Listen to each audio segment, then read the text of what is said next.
The English language was much smaller in the year 1900. People have never heard of radios, movies, or crosswords puzzles. No one had ever seen a tractor, a truck, or a tank. No electronics existed of any kind. There was no such thing as camouflage, propaganda, cafeterias, vaccinations, chauffeurs, aviators, realtors, or hijackers. No income tax, no primaries, no recall votes, no city managers, no Rotaries. People were neither Bolshevists, modernists, fascists, or feminists.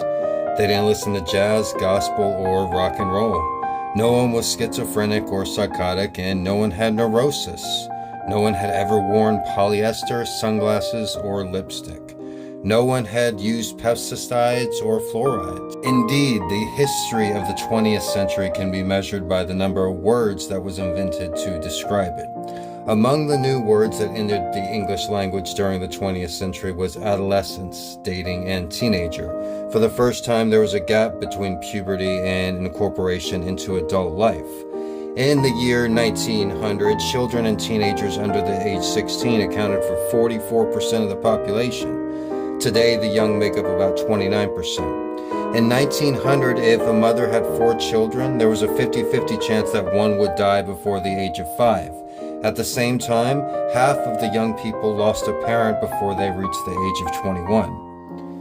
In 1900, the average family had an income of $3,000. The family had no indoor plumbing, no phone, and no car.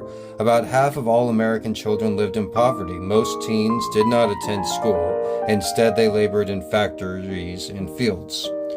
The nation's population shifted from the Northeast to the Sun Belt. In 1900, Toledo was bigger than Los Angeles. California's population was the size of Arkansas or Alabama. Today, Sun Belt cities like Houston, Phoenix, and San Diego have replaced cities like Boston, Cleveland, and St. Louis. In the year 1900, about 60% of the population lived on farms or in rural areas. Today, 1 in 4 lives in a rural area, and more than half live in suburbs. 2 of America's biggest industries in the year 1900 was boot making and malt liquor production. There were only 8,000 cars in the United States and none west of the Mississippi. But perhaps the greatest of all 20th century revolutions was an expansion in human freedom and an extension to new groups of people.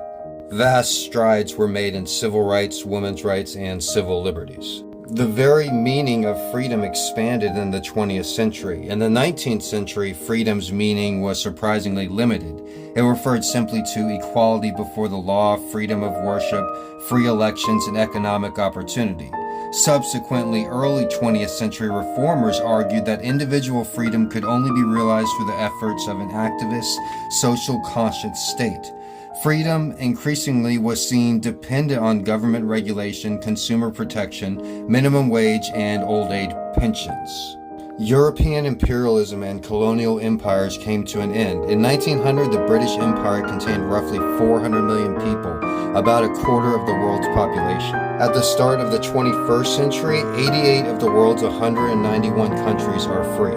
These countries are home to 2.4 billion people, about 40% of the total world population. I'm Mr. G. Thanks for listening.